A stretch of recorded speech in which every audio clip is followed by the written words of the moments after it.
Hey everyone, and welcome to my podcast. My name is Tiffany, and my husband and I are the owners of Creative Designs by Tiffany, a flower shop and event space located in upstate New York. While we'll continue to talk about everything, flowers and all that good stuff, I'm going off script here, Dave, because I don't have it. It's in front of my phone. So we're going to talk today a little bit about what's been going on in the life of the flower business. So real quickly, I'm going to introduce my producer, Dave. He is over here. I'm over here somewhere. Dave Warner. Got the side of your head. Yeah. And then I also have with me a guest via all the satellite. technology. You could just say satellite. Yeah, all the technology in the world via satellite. I have Mr. James Donnelly with me here today. So we're going to test it out now. If you want to say hi, Mr. Donnelly, so we can hear you. Hi, Mr. Donnelly. There you go. Perfect. So I had asked Mr. Donnelly today to come on the podcast because I haven't done one in a little bit, and I have the subject line, and I have to remember it while I'm going, so this is going to be a little bit of a stretch for me, but the subject line today is failure and perspective. So a lot of people don't like to talk about failure, and the reason why I'm talking about that today is because I got to think out loud now, episode 33, we talked about the expansion of my flower shop to Little Falls. And fast forward about a year and a half later, we ended up closing up that expansion place. So I decided, you know what, we're gonna talk about it on the podcast and hopefully get into some stuff that I think everybody at some point in their life has had some sort of failure and had to overcome it. So if you know me and you've listened to the podcast, I always talk about failure, but perspective. So there's always a bigger picture there. So real quick before we get into all of that stuff, what ended up happening was it just wasn't working out for us, not enough business down here. So we decided to just consolidate to our one actual location. I'm getting a second call, so we'll ignore that right now. Yeah, don't worry. So what I said was, a lot of people sometimes will see that as a failure, or it's not something that you want to happen in your life, but all the time that usually ends up defining us. And if you're a person of faith like I am, I've been thinking about it really strongly about how it is something that kind of shapes and molds my life moving forward. And it actually has kind of been an opportunity for me to do some things that I feel are a little bit more important, if you will, moving on. And so it's not just a flower shop closing and ending, but it's a opportunity for my single shop now to really touch the people that are around me. And I've really been learning that in the past month. I'm excited to be back at one shop. I can love the people and my community around me even better than I could before. I'm not running everywhere. So I'm happy with that. And the thing that I'm interested in talking about today is that a lot of times people tend to think that a failure is marking you and we don't know what to do with it. But if you have the right perspective, you can see that failure is maybe not necessarily a failure. It might be an opportunity for a comeback.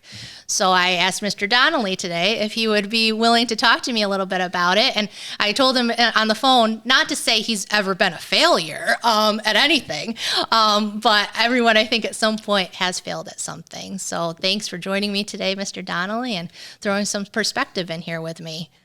It's my pleasure, and it's my honor to be asked. Yes, it's awesome. So, like I started out saying too, as a person of faith, a lot of times we have a different perspective on something that someone may call failure. And when we were talking briefly on the phone about it, I said, just kind of pray about it, think about like what we want to talk about with this. But you had mentioned the story of Ruth. And kind of what your perspective is on that. And if anybody knows kind of the backstory of Ruth, maybe you could tell us a little bit, kind of what you said to me on the phone too. And that was just a quick off the cuff answer, but maybe you could start there with us. So what your perspective is. Now, when you mentioned the issue of failure and you used the example of your florist shop, my mind went in a couple different directions. And I think a lot of times is that, there's an old saying, and this will be good for your florist shop. The difference between a weed and a flower is a judgment. Yes. And as a gardener, I like that saying because I think we come to judgments on things and circumstances in our own lives that kind of preclude us from really exploring what other elements really are coming at us in our experience. Yep. The example of Ruth I thought of was the fact is that the story of Ruth, the title is Ruth, but it's the story of Naomi and her husband and 2 sons, and she travels to a far country, and her husband dies, and then her 2 sons die. And then there's a great famine, and she returns back to her hometown, and one of her daughter-in-laws is Ruth, and Ruth decides to come with her. And in this story is that Naomi declares her life as being bitter. Don't call me Naomi any longer. She says, call me Mara, which is bitter. And however, through this experience of bringing Ruth back with her into her hometown, Ruth ends up falling in love with one of her relatives, and it ends up being in the genetic lineage for the birth of Christ. Yeah. I think a lot of times is that when we go through negative experiences or things that we deem as failures, the only time there's real failure is when we stop progressing. Yeah. It's Naomi was looking back in her life. She was looking at the death of her husband, the death of her sons, which are tragic, and we all have tragic episodes in our lives eventually. But it's a question of how do we get to that place of looking forward, seeing where those failures or those issues that have hurt us, can contribute to a better tomorrow. Yes. And for example, I think in American history, you look at Abraham Lincoln. Mm-hmm. He's dubbed as one of the greatest failures and the greatest successes in American history as far as a president goes. I don't know how many times he was defeated for office, numerous times at different levels, but finally became the president of the United States. But not only that, was the president who has been honored as one that really held us together as a country. Yep. And so, when we encounter failure, and I'll speak to my own life, I've experienced some high highs, some great, tremendous successes. At the same time, things that I saw as failures, but in retrospect, I can see how those things have enriched my life in terms of learning lessons. What did I learn from those situations? How those situations, although I saw them as a roadblock at the time, those roadblocks caused me to go in a different direction. Yep. And those directions, those new directions, is what creates our life. It's those new directions. So I don't know if that is helpful for your audience, but I think it's that, as a person of faith, as a Christian, there's a scripture in the Bible that I love to hate. It's Romans 8:28. It says that all things work together for good to them that love God, called according to his purpose. Yep. And that I came to the realization that not all things are good. Mm-hmm. But if we trust, things can be worked and will be worked together for a better outcome. Yep. And as a Christian, it says in verse 29 right afterwards, it says that for he has predestinated us to be conformed to the image of Christ. You know what? Without trials, without those circumstances that we have to trust through, we never have the conforming and the change in our life that's necessary. Sometimes failure is our fault. Sometimes failure is not our fault, somebody else's fault. Sometimes it's just circumstantial, it's nobody's fault. Mm-hmm. But I think that as we look at our circumstances of life and put on a perspective of we don't give up until the end. Yeah. We keep on. And that gives us the success that inevitably turns what may be a failure into something different. Absolutely. And I didn't want to interrupt you there because I didn't want the feedback to come through, but the perspective, that's the part too, that, we can look back at Abraham Lincoln and all the people that you mentioned, and we can see it, hindsight is 20/20, right? So for someone that's running through it, like in this circumstance with my shop, it just happened. So I can see it even evidentially in a month. But imagine 5 years, 10 years, I don't know what that's going to look like. And then if you look even 10, 20, 30, 40 years down the road, sometimes what you think is a setback or what you think is a failure sometimes is turned completely differently. And you see that that's actually what was supposed to happen. And especially when you believe God has a plan for you and everything works together for good, the bad, the ugly all works together for that too. And I think that's really key. Yeah, you said something really special to me. Is the fact is that you really enjoy your community, and you really enjoy maybe being able to focus on specific people. Yeah. There's a story, a true story that I've read. There was a famous evangelist in the late 1800s, early 1900s. His name was Billy Sunday.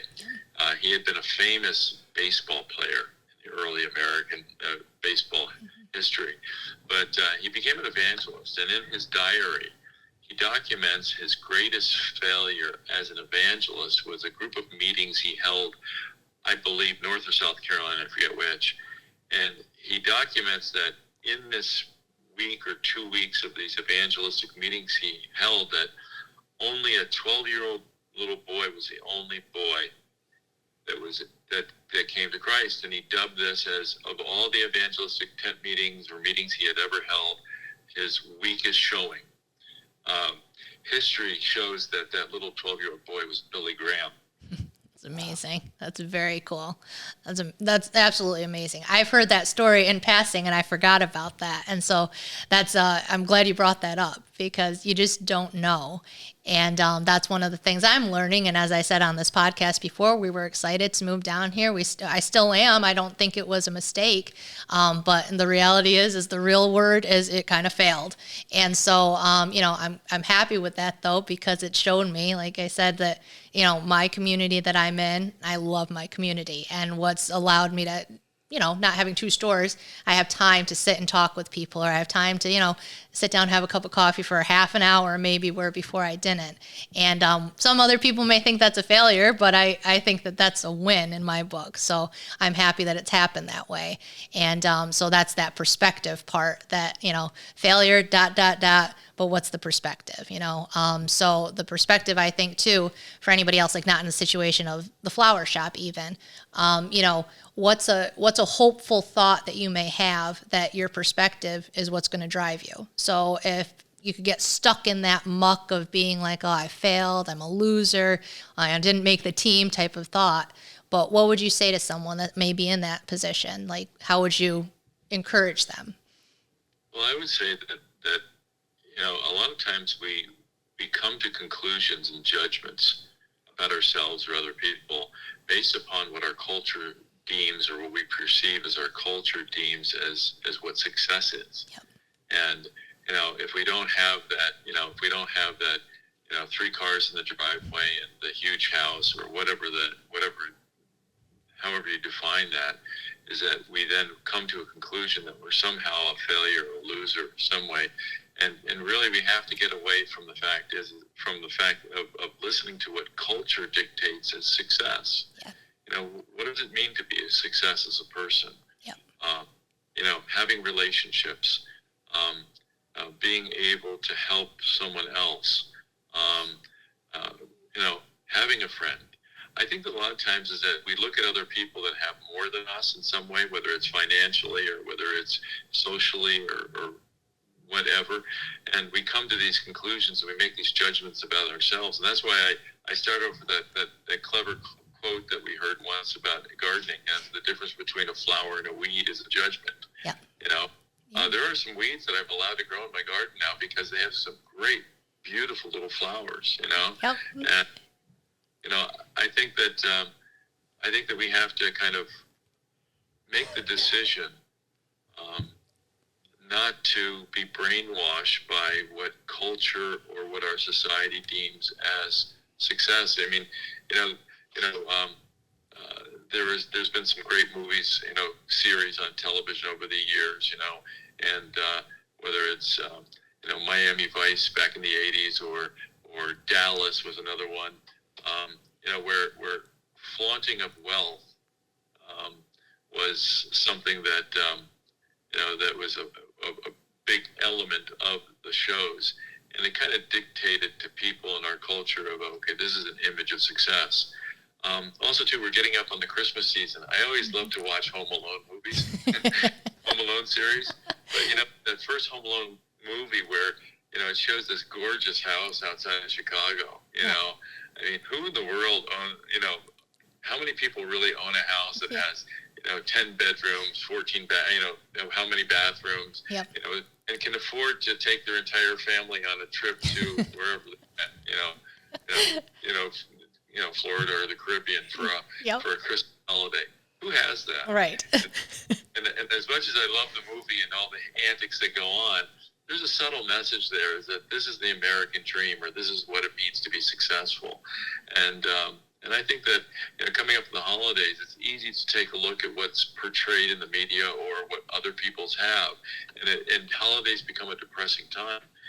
And I just want to encourage your listeners to, especially this time as we come up on Thanksgiving and then into Christmas, and that we begin to reflect on what's really important. Yes.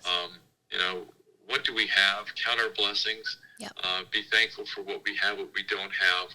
And I think that just doing that puts us all, I think myself and my family, in a better state of mind. Absolutely. Because I think that a lot of times what's marketed in our culture today, entices us to jealousy, and to desire something we don't have. Right. And there's a trap in that, and I think we should need to avoid that trap. Yeah. And it's figuring out what's important. That was part of my, and it's important to me to have a good shop, to have a good product, all of those things going out. So it almost gets in a way kind of muddy because you think it's good. But then sometimes, for me, I have to learn to let go too, because I can hold on really tightly to that, but maybe it's not the time for it, or it's, the failure part of it, but it's not really a failure. Maybe it's God teaching me something is what I've kind of been getting out of it lately.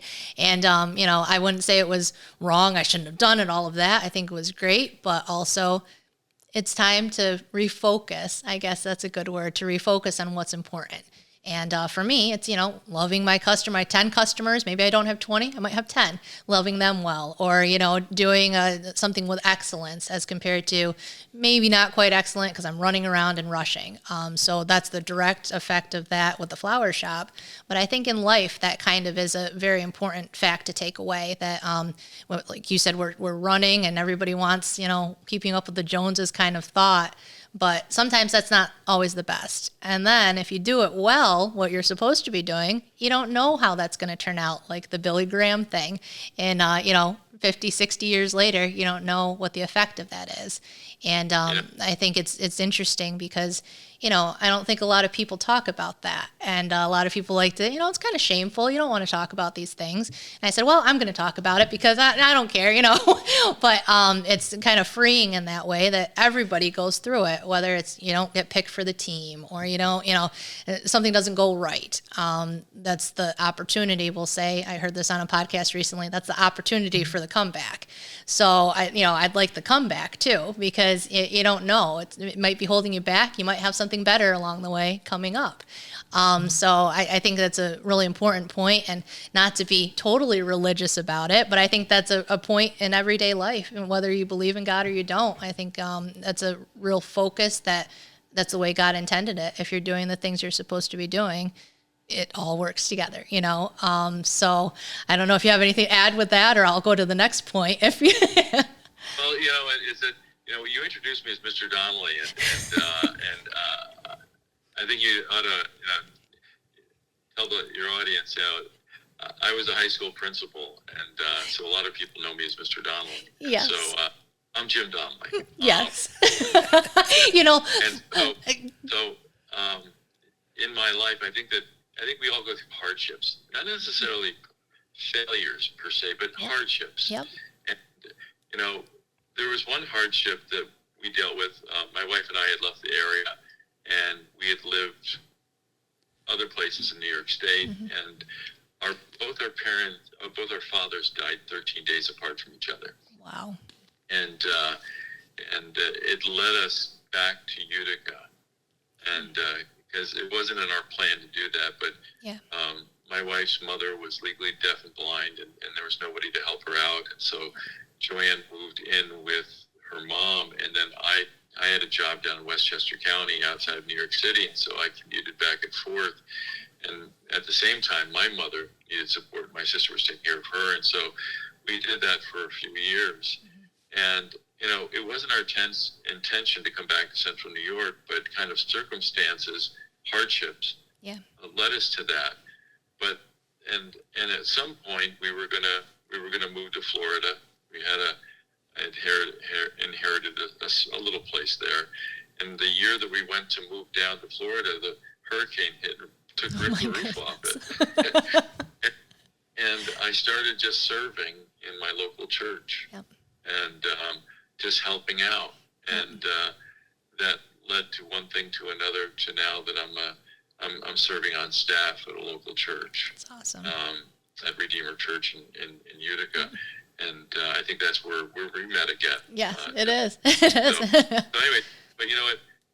And that's where I go back to Romans 8:28, where it says God works all things together for good. You know, was it good that our fathers passed away 13 days apart from each other? Was it good that our mothers were in need? No. Right. I mean, that's hardships of life. Yeah. But I think that whether it's a failure or whether it's a challenge that we confront, I think looking forward and, again, not to be overly religious here, but there is a scripture that has come to mind often for me, is that Jesus Christ said, any man that puts his hands to the plow and looking back is not fit for the kingdom. And that agricultural analogy is that we all have to plow forward. Yes. But we really can't do that well if we're looking back over our shoulder or comparing ourselves to other people. Yep. And so I encourage the listening audience is that no matter where you find yourself, whether it's a challenging experience, whether it's a failure, you know what? There's always hope for tomorrow. There's always something brighter coming. Your best days are always yet ahead. Yep. And just wanted to end with that encouragement. Yeah, I agree with that. I had heard a quote recently that was, you can't be grateful and bitter at the same time. And that's just a philosophy someone had come up with. It's not proven. It's not like a theory or anything. And I was really thinking about that. And I said, I think that's really true. You can't be grateful and bitter. They just kind of can't work together. It definitely doesn't work, whether or not it's an actual thing or not, I'm not sure. So I think, when you move forward from something that either is a failure or something that is not a great circumstance, you can choose to be bitter about it, or you can choose to say, you know what, I'm grateful for that experience. I'm glad, in my case, I would say that I'm grateful God put me in that position, but now I have to kind of keep rolling with it. Otherwise, I could get mucked up and be in the bitter category for too long, and then I miss out on the things going forward. So I said, I think that's a good thought process to talk with people about, and from my experience, learn from my experience. Even I'll tell you, everything isn't always perfect. You have these hurdles and things to get through. Luckily, I have a platform to talk about it with.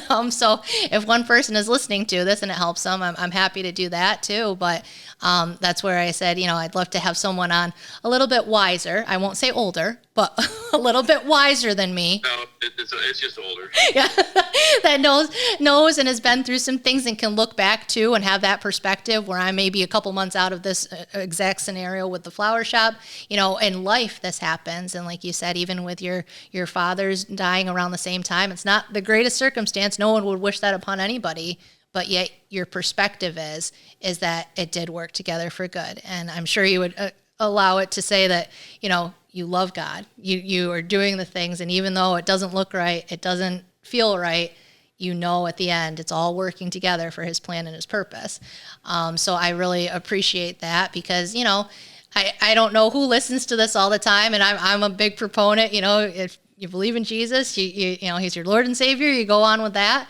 And I'll die on that hill, we'll put it that way. But, even if you're not thinking in that way, I don't know how you can't see it from that perspective myself, because otherwise you're going to get bogged down and so discouraged and disappointed. But that's my take. So, do you have time for one more story? I do. Yes, go right ahead. Yeah. So my father was a career military officer, and he was stationed in Panama, and that was before I was born. But I heard a story that he used to tell, is that when he was in Panama, this was probably in the 1950s, is that some of the natives, that indigenous people that lived in Panama, that they would actually hunt monkeys. I know it's kind of unpleasant. We all think they're cute, but they used to hunt monkeys. But the way they would do it was they would carve out a hole in a tree.